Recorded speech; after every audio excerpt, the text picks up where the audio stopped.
Sharad, thank you so much for coming on the show today. For those who are not very familiar with you yet, which I'm sure everybody will be in time, you've got a really interesting position in the metaverse. I would love to really dig into just kind of at a 30,000 foot view, talk a little bit about your accolades and maybe give us a brief background on kind of uh, what your history is and kind of where you are today. Sure. Yeah, first, thanks for having me on your show. Little bit about myself. I'm based in Dubai for the last 33 odd years, originally from India, New Delhi. Used to work for IBM and then Apple, so started in the tech field back then. I started the first digital agency in 1996 in the Middle East region. So I'm basically a Web 1 guy who's now dabbling in Web 3, and it's been an amazing ride. What's interesting is that, when you look at the internet, it kind of started around 95, 96. And we used to have dial-up modems back then to connect to the internet. And now we are watching Netflix, right, which is uninterrupted, good bandwidth. The important thing to note here is that it has taken 27 long years for technology to evolve from where it was to where it is today. And going forward, clearly Metaverse Web3 are the way forward.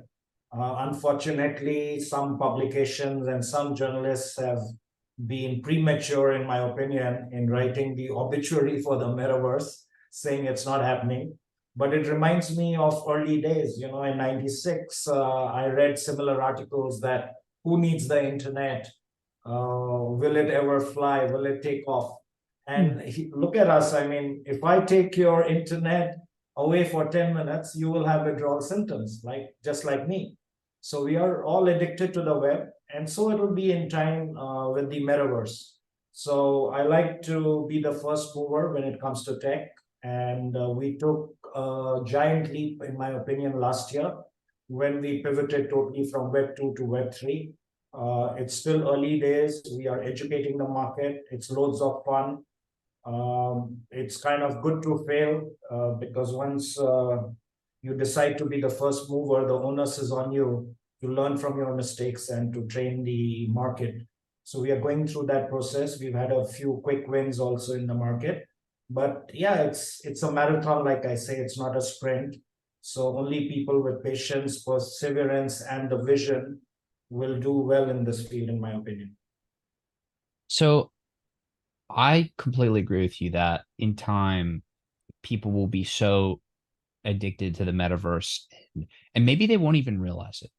And what I'm curious is if we see the metaverse as in similar ways. I would imagine we do, but in my opinion, what the metaverse is just the extension, the natural extension of technology. I mean, it's just the continuation of the trend that's already been happening. For example, we're having this conversation in a virtual conference room. To me, that is the metaverse. It's just not as immersive as it will become. Eventually, we'll have the goggles or maybe the brain chips, and then we'll get all the way in, and that'll be like what I think a lot of people are picturing as like the true metaverse, if you will. But I really think we're already there, and it's just going to become more immersive. I'm curious what your thoughts are on what exactly it is. I think it was maybe it was Confucius that said the first step to knowledge is to call things by their right name. I think I got that right, or directionally correct. So what is it? Let's try to define it. Yeah, a metaverse, in my opinion, is the next iteration of the internet. I call it the third address. The first address is, IRL, in real life, your physical address, that's your first address, right? The second address is URL, your online presence. And the third address will be how you are known in the metaverse. So it could be cybergearverse.com, for example, which is, let's say, my metaverse presence. So it's a natural evolution of technology. And it's not that it's rocket science. It's very simple to understand. It's an immersive 3D experience that is going to be created. So today, all of us have websites which are 2D, flat, interactive, boring, I would say, right? There's no engagement. It's just reading stuff. The metaverse era will be interactive, immersive, engaging, and people will participate more in what's going on. So it's going to evolve in time. It's beginning to happen. I mean, if you look at certain brands like Nike, Adidas, etc., they've already benefited from the technology. They have floundered. I mean, they didn't succeed every single time, but the learnings are very precious. And I advise brands who are sitting on the fence and waiting, for technology to be all ready. They are missing the bus, because this is a good time to start building your community. A Web3 community is at the heart of being successful in the future. And the best time to start was yesterday. And I say this all the time, the next best time is to start today. So don't keep waiting, don't procrastinate. Just kind of pitch your tent in the metaverse. You could even create a small presence on, let's say, a platform like Spatial. And it's not difficult. It's pretty much DIY. You can hire somebody, even a freelancer, to create, let's say, a space for you where you can invite your stakeholders to come and interact with you. You could hold events there, town hall meetings, product launches, and let people come and experiment and dabble and navigate. They will hit the wall a few times, but that's all part of the fun and the learning process. So I encourage brands to start dabbling with technology, start somewhere, and more importantly, like I said, start building a community. Because many brands who spent big money failed because there was no outreach. They did not have a community. So so it's a good time for all companies, big or small. And I say this all the time: metaverse is for every industry in every geography. Yeah, I agree with you there, and I like to focus on community too. You mentioned Web3. I personally think that the metaverse and Web3 are going to be very closely linked, but that they might be different in a way, right? Because a lot of people associate Web3 with crypto and blockchain and the metaverse, but all of these things are separate pieces of technology and then AI, and they're all separate pieces of technology, but they all come together and they kind of blend in really interesting ways. I'm curious, when you say build a community, do you literally just mean wherever they can build it in whatever fashion, just get a group of people together that your brand is creating a space for and then fostering something within that community? Or specifically, like, are you talking about building out NFTs for a community, or having a Discord, or what exactly do you mean by building out a Yeah, community? so Let's when I get talk of tangible. a Web3 community, I contrast it with the existing Web2 communities, which, in my opinion, are more transactional. Everybody is trying to sell something in Web2. Web3 is different. Web3 is relational compared to transactional. And the other important thing to note is Web3 is about collaboration, while Web2 was about competition. And I'll give you a good example to prove my point. Let's go back to Nike and Adidas story. Okay, they are both competing for market share. So during day, they fight like cats and dogs because they want the market share. But do you know what they do in the night? They exchange statistics on sales. They exchange valuable information every night because they want to understand the demographics, what are people wanting, and they are growing the market by collaborating. So it's Web3 at its best. And the Web2 mindset has to go. And Web3 is not about technology.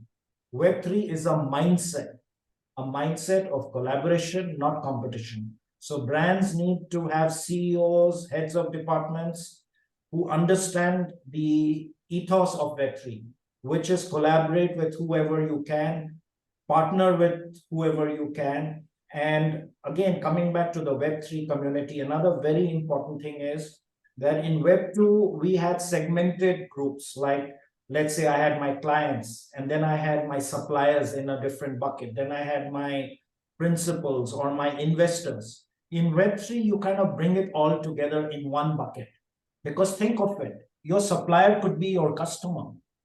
Your customer could become a supplier, right? So if you treat everybody the same and build relationships, then you have a lot to gain. And the best ideas can come from anywhere. There's this story I read some time back about Starbucks. They ran a motivation program for their teams, and they said whoever comes up with the best idea will get rewarded. And a lot of employees put in different ideas. It was a barista in Mexico who talked about creating the Frappuccino, right? Which is coffee blended with ice, and you have a great product. Today, Frappuccino is the fastest selling product in the entire Starbucks range and generates the maximum amount of profit, and came from one barista in Mexico. So this is the importance of creating a community where you listen to people, where you encourage them to participate. In Web 2, all these community organizers used to talk, talk, talk. In Web 3, the important thing is to listen. Listen to your community members, encourage them to participate, and the best ideas will come from there. I see. Yeah, I think I agree with you again that a lot of the really good ideas are going to be able to flourish if people start to listen a little bit better. And maybe what it'll do is it'll allow for self-selection of the next winners of the the business race, because those who listen better should be able to outcompete, right? If they're getting the better idea, the best ideas, and they're supporting their community, they should be, in theory, be able to outcompete there. Do you see this happening? Because I absolutely see it, with the Starbucks example. That's a fantastic example. Do you see that happening all across the board? Because where I might see a little bit of hesitation would be from somebody like some of the big banks in the world, that they're the incumbents. They have a lot of power, and they don't really have a big incentive to share that power, give up their spot as number one. Like, for example, Amazon. How is Jeff Bezos going to listen to his community, and does he really need to? I'm not Actually, saying that I disagree with you. I just want to pose the other side. It's just like, so we can think about it as a mental activity. yeah, so the example that you gave, Amazon, I'm going to give you another story around that. Amazon, in every internal meeting that they always have one empty chair in the room, in the conference room. And that chair represents the client. Even though the customer is not in the room, it's symbolic. So whatever is being discussed keeps the customer at the heart of all conversations. Because if it's not going to be good for the customer, it's not going to be good for the company. So Amazon totally understands it, gets it, embraces it. And that is what I think all companies need to do, regardless of wherever you are, regardless of whether you are big or small. You have to have customer-centric policies, strategies, insights. And this is regardless of Web 1, Web 2, Web 3. Web 3 will succeed when brands get utility. And utility doesn't mean ROI. I coined something called ROE, which means return on engagement. And in the metaverse, to succeed, you have to first have ROE, and then you will have ROI. Unfortunately, a lot of CEOs and financial controllers I talk to, their first question is, what will be the ROI for me when I invest in the metaverse? And I think these guys don't understand. They don't get it. Because you have to first aim for ROE. Once you have that engagement, that will translate to dollars. So it's like building, a very fancy 3D place in the metaverse, but you have no traction, no people. You'll never get rich. So yeah, so you have to reverse engineer, think customers first, build that community, create engagement, and then you can sell anything to them, right? And it doesn't have to be necessarily your own community. You can work with brands that already have a community and leverage that. And a good example of that is Tiffany. Tiffany did not have a strong Web3 community of their own, but they had strong brand and strong products. So they went and partnered with CryptoPunks, who had a strong Web3 community, and they designed a diamond brooch and made a couple of $1 million in a couple of hours by selling those pendants to their community. So this is smart marketing, right? And that's what brands need to think out of the box, and ideally build your own community. But if you don't have that, then partner with those who've already built it. And there are a lot of brands in different industries who've got a head start, and people need to start making friends with community managers. Don't waste money on influencers because they charge you a lot and they are not wedded to you. Tomorrow they will peddle competition products. So instead of wasting money on that kind of marketing, I would say make friends with gatekeepers of different Web3 communities. And platforms don't matter. It could be Telegram, Discord, it could be LinkedIn. Like I work on LinkedIn. I have 37,000 plus, top management people. I've been in business for 27 years, never hired a single salesperson because I believe in the power of the community. One happy camper brings another. So I guess it's all about smart marketing going forward. You don't need big budgets. We are in a creator economy. AI has come in a good time. So you can build a website for free. You can do campaigns for almost free. It's just limited to your imagination and creativity. So you, of course, need to get up to speed with tech. You need to invest your time, network, participate in podcasts like these, expand your network, and then magic can happen. So I really like the idea of the return on engagement. How have you seen the best brands that are doing this the right way? Like, what are they doing differently from the ones that aren't? Yeah, so a couple of things. One is your messaging has to be right. Gone are the days when you could say, I'm the best, buy from me. And let's take an example of the Gen Zs, who are basically, at the heart of giving the whole metaverse revolution a thrust. They don't like to be preached. They don't like to be told what to do, right? They have a head of their own. They want brands to be friends rather than saying top 5 reasons why you should buy our shoes. Not anymore. Today, Nike allows you to create your own shoe. I can go there, I can design it, I can put my initials SA, I can choose the fabric, they will create it and ship it to me. So what's happening today, which is very, very powerful, and not many people are talking about this, and I like to highlight this to your audience. Web3 has has a very major shift that's happening, and that is the power is moving from the big brands to what I call we the people. So you and I will decide tomorrow what we will wear, what we will shop. It's not the big brands who will make a collection and then force us to buy that. It's all going to change. And it's also going to change because it's going to be sustainable and good for the planet. So today, let's say Louis Vuitton or Gucci, whatever they create, 50% of their inventory is unsold during season. These are statistics I know because I did a study being part of the World Metaverse Council. We talked to some brands and they told us that 50% sells and balance 50% is either liquidated or goes to landfills, which is bad for the planet. So what's going to change in Web3 going forward is that you and I will decide what products we want, and that's what the brands will manufacture. So there'll be zero wastage, literally.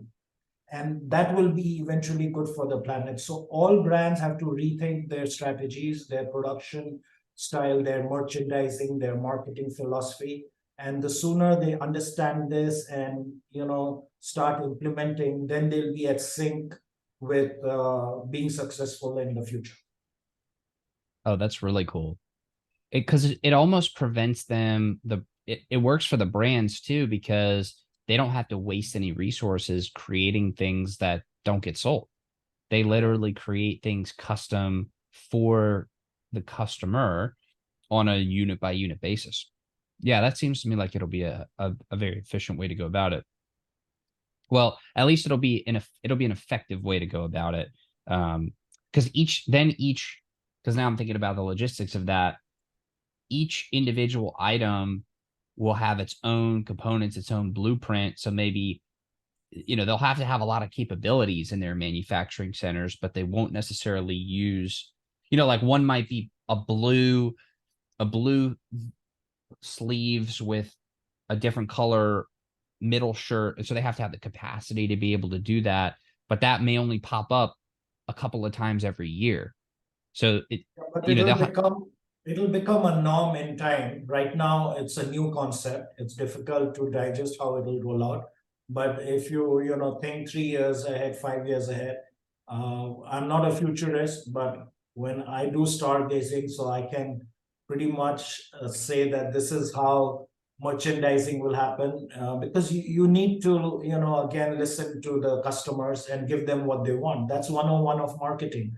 So why should I be forced to wear a green jacket with the blue stripes if yellow is my favorite color? I mean, just as an example, right? So the ability to listen to people will help the brands understand what the market needs. And once they, can deliver on the promise of keeping people happy, then you have good loyalty, you have good repeat business. And yeah, Web3 is about building that loyalty. In Web2, people were just numbers, like I'm invoiced and I'm number 5632 in Brooks Brothers. They know nothing else about me. But now, when I'm part of a community, they'll also know that I play golf, so they can sell me golf shirts or shoes. And talking of golf shoes, there's technology now where I have a chip in my shoe and it tells me how far my ball went. So it's not about making comfortable shoes anymore. It's providing, tech embedded wearables or whatever, and a touch of haptics. So everything is going to change. Products won't be vanilla anymore. There will be, so much more. And like I said earlier, it's all about utility. yeah, it's going to be exciting.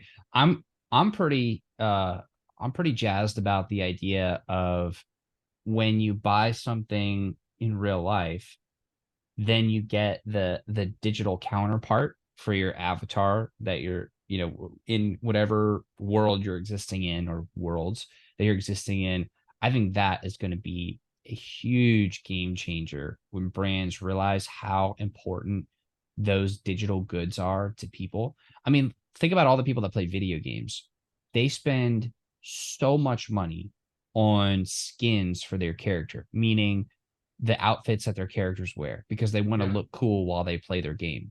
When brands figure out that the digital version, which will cost them nothing on a per unit basis, is sometimes even more valuable to somebody than the physical version, there's a lot of potential there, Yeah, and there's a lot of exactly. value. I mean, you nailed it, and I'm actually friends with a brand owner of something called jewels.com, jevels.com. It's run by a Susanna Bastian in Austria. So she has built a model exactly what you said. She's selling jewelry in real life, which is, let's say, $400 a pop, and then a digital version, which is $40. So I could buy some fancy glasses, the digital version, for just $40, which I wear in my Zoom meetings, let's say, or when I attend parties in the metaverse. I buy the real one, which is $400. And I can even buy a $4,000 glasses, which are with Swarovski crystals, for example, or diamonds on the rim. So one product, three revenue streams, which was not possible before, right? So now you have that NFT version, the digital version, you have the real one, and then you have the high end. So one product, three revenue streams. Very smart. I think a lot of brands need to pick up on this. Yeah, that's going to be a really interesting to see. So I think you're part of the I think you mentioned that you're part of the Metaverse Fashion Council. Maybe you could talk a little bit about that and give us kind of a sneak peek on what else is coming. Like, what are you seeing as part of the council, and what's coming down the pipeline for the world of fashion? Yeah, I think all businesses will have to change their business models almost by 360 degrees. I mean, you'll have to stand up on your head to look at the new world order. It's going to be that dramatic. And fashion, like we discussed, all brands, I think fashion is the low hanging fruit when you look at the metaverse. Maximum adoption is happening with fashion brands, and most of them have already taken the plunge. Some are successful, some not so. But the ones who are sitting on the sidelines, who've not yet wet their feet, are going to be losers, in my opinion, because these the Nikes and the Adidas and the Cartiers and the Louis Vuittons will have their breakfast, lunch, and dinner. So brands need to make a move now. And where I see a real revolution coming in the metaverse is through metaverse of senses, which means basically that you will be able to smell coffee in the metaverse very soon. And I am working right now as we speak. In fact, you know what's interesting, Ben, is that yesterday I hosted a webinar. I, by the way, host a lot of webinars on these subjects. So yesterday I hosted a webinar on metaverse of senses. So I had four panelists. One was an expert in AR, VR, MR, XR. Second was on metaverse of smell. The third one was on wearables. And the fourth one was an expert on haptics. So we covered all the five senses, how they will play out in the metaverse. And what's very interesting for you and your, people who are listening in to know that there is a company in Milan called Aura Link, which is headed by a 21-year-old Gen Z. He's the CTO and founder of the company. His name is Alistair Pernigo. He's a guy everybody must start following on LinkedIn. I was fortunate enough to meet him in NFT London last year. And what he's doing is that he's building this technology where we can smell any stuff on the internet in the metaverse. And he's not looking at selling burgers or perfumes or anything. He has a bigger picture in mind. He wants to use it for healthcare. So every organ in our body emits a particular kind of smell. It could be the liver, the kidney, etc. And doctors already using his technology, which is in early days right now, with 90% accuracy can predict the state of your organ remotely. Just think of this, the upside of the technology. Wow. So your doctor could be sitting in London, you are in USA, and they can tell you, basically how your organs are performing. It's obviously initial preliminary kind of care, but has a huge upside. And I mean, this guy is 21-year-old. When I was 21, I was figuring out whether I should study physics or chemistry or what should I do in life. And this guy, I mean, knows it all. He knows there are 50,000 known smells in the world. He's documented them. He's working on this technology. It is a few months away from commercialization. We are helping him get investors, building a think tank. But this is where the technology is going, where through this sense of smell in the metaverse, brands can utilize it to, push their products if they need to understand. I mean, you could take a walk in a garden and you could smell the tulips. I mean, it's unbelievable. The possibilities are endless. And I call this whole concept as transhumanism, which according to me is a pillar of Web3. Again, nobody talks about this. This is my own take. And transhumanism, for those who don't know, is the belief that technology can solve any problem on the planet. And I'm a big believer in that. So yeah, we need to keep the faith. We need to be a believer, and we need to follow the right people. We must know who can, create an impact, who can change the world, and that's what this is all about. It's not just about raking in a few dollars and thinking life is made. You need to elevate, people around you in your community and make a difference. Well, that is going to be incredibly interesting when all of these pieces of technology come online.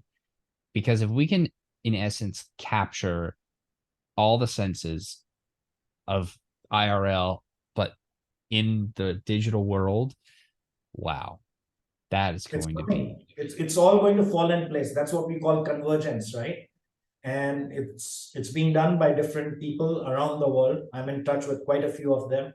And the good thing is it's moving very fast. It's like light years. And I give this example of Shinkansen, which is actually the bullet train in Japan, the fastest train. So technology is moving at that breakneck speed. I mean, if you blink, you miss it.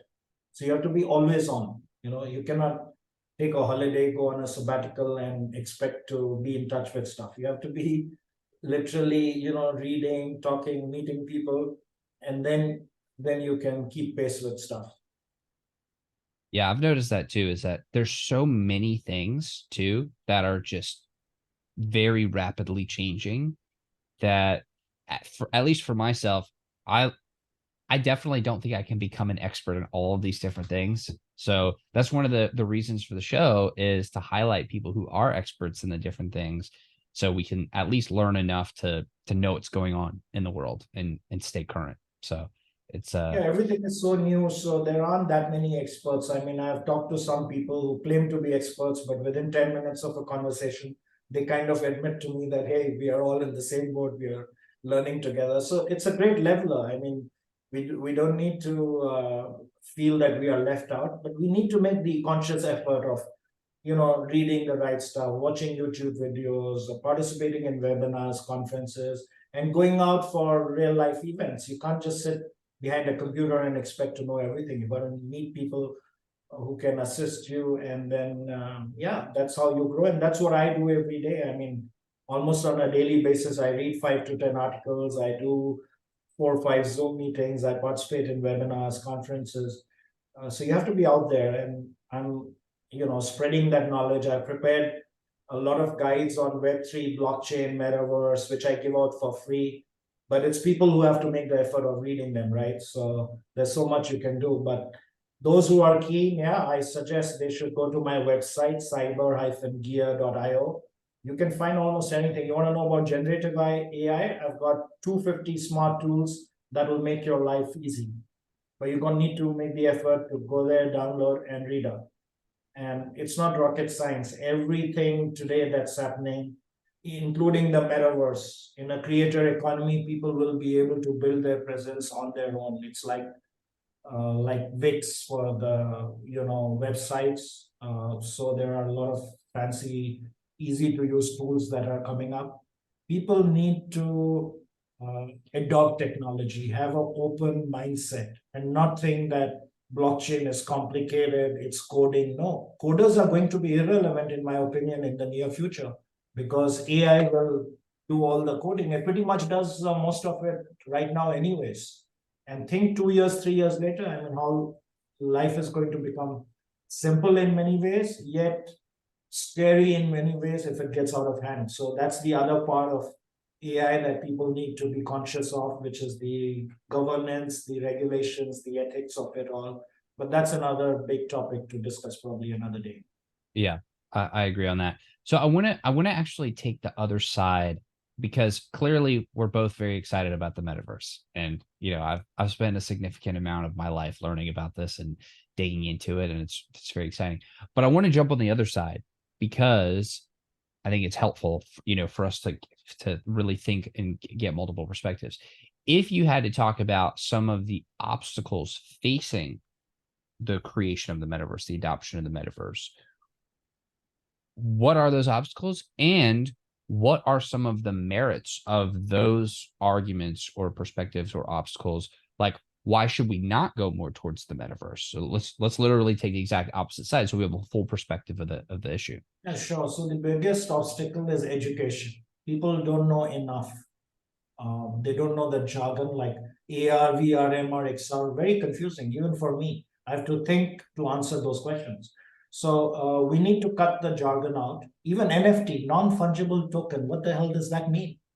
I mean, it's easier to talk about digital collectibles. Okay, people might relate to that. So I was actually moderating a panel in NFT London last year. I had 4 panelists and I challenged them. I said, let's talk about NFT without using the word NFT. Okay. And you know what? We were able to explain in layman terms what NFTs mean, what's the utility, why you should invest in them, and why it's a good idea to understand this technology. So the first thing is education. Cut the jargon out, explain to people in simple layman terms how it's going to make their life better. How is it going to make their business better? If you start talking in that language, you will reach a larger audience. So that's one obstacle which can be overcome by simplifying all these conversations. That's one. Second obstacle is, let's say you need to buy these fancy 3D glasses, right, to enter the metaverse. I feel they are very expensive right now, not easily even available. There are some sites and some stores that sell it. It's not for mass consumption. So if it's $999 today, it has to come down to maybe $99, and then mass adoption will happen. So this will not happen overnight, clearly, but in time it will. In my opinion, in 3 to 5 years, it'll be these 3D glasses will be almost like the glasses I'm wearing today. So technology will get there, and there are companies even like Apple and all that are working on this.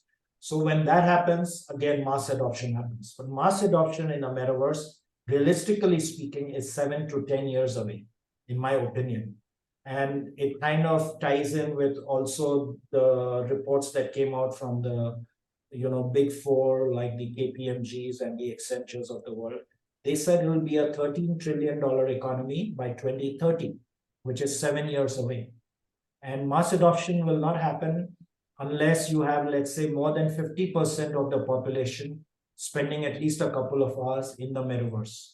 And again, according to certain statistics that I'm reading, 5 billion people on the planet by 2030 will be spending a couple of hours in the metaverse on the average. That's when mass adoption will happen. It could get accelerated, it could get delayed based on whatever happens between now and then. Because just like generative AI came from nowhere suddenly and hogged all the limelight, tomorrow another technology could come, right? We don't know. And that could suck the oxygen from the conversations we are happening today. But again, just follow the technology wherever it takes us, and you won't go wrong.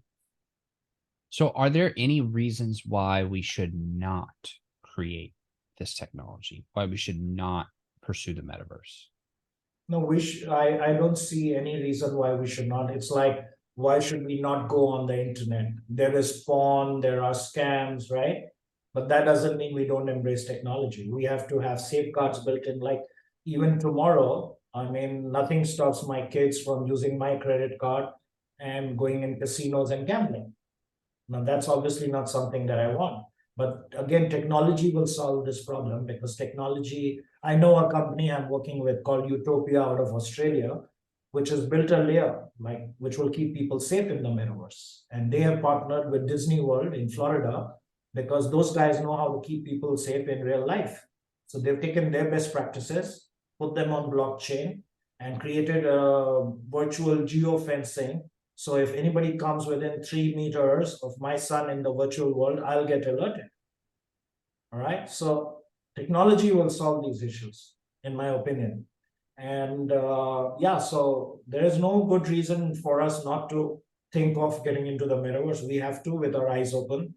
And whenever there's a problem, there'll be a solution which technology will find. So it's a little bit of a cat and mouse game, but that's always been the case. There are security issues, ethics issues.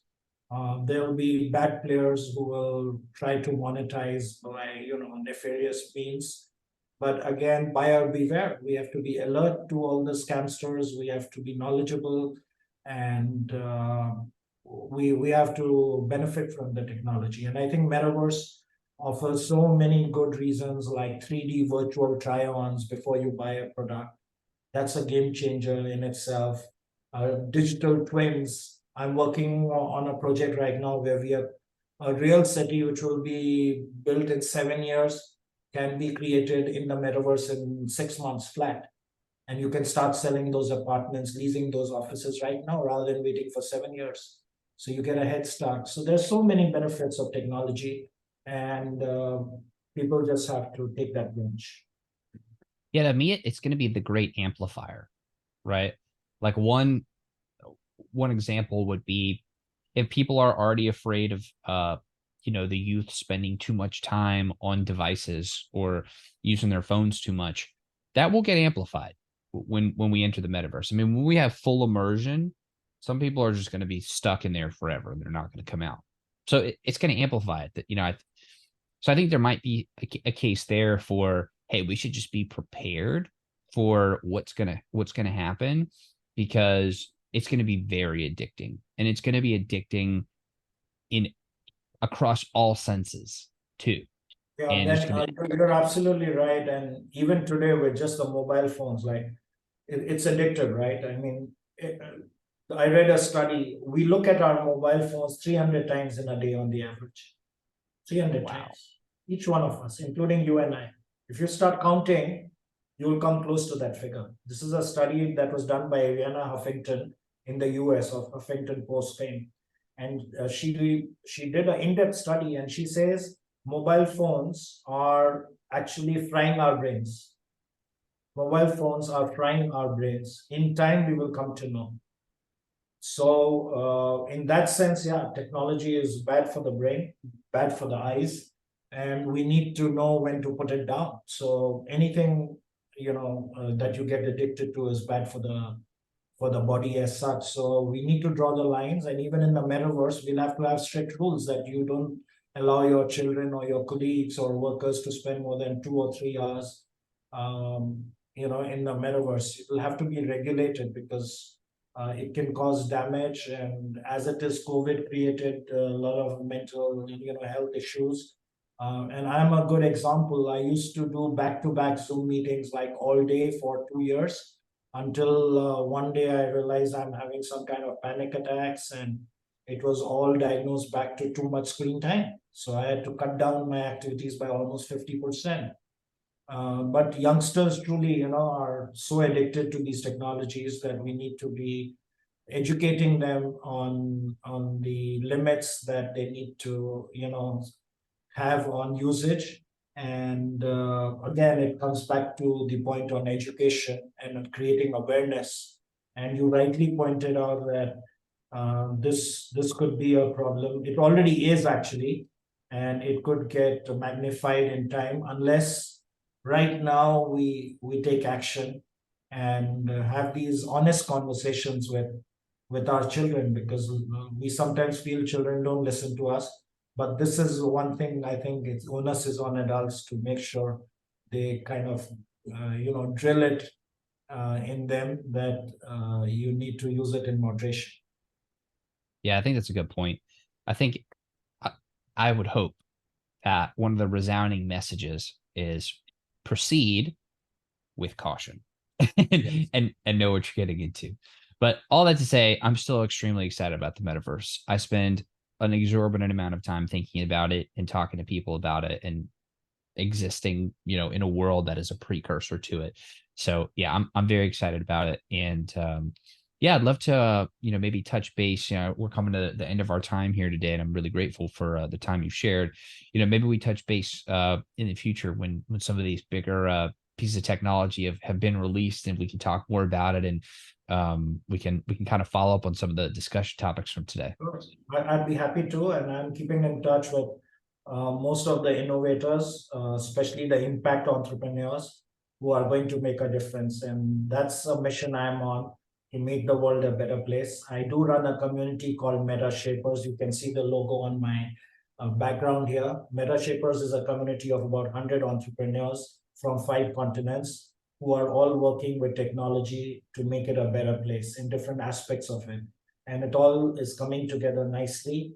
We have a lot of thought leaders, innovation people, experts in their field, and that's our go-to place whenever we are feel lost. That's the community I reach out to, and I encourage you also actually to join us. It's meta-shapers.com. We have a website. You go register, create your profile, and start networking with like-minded people. Awesome. Well, I'm gonna check it out myself, and so I'll see you there. And everybody watching and listening, I want to thank you very much for being a part of this, and I'll also see some of you over there. So you want to say thank you, Sharad, for the time today. I really do appreciate it. Thanks, Ben, and look forward to chatting up with you again in the near future. Sounds good.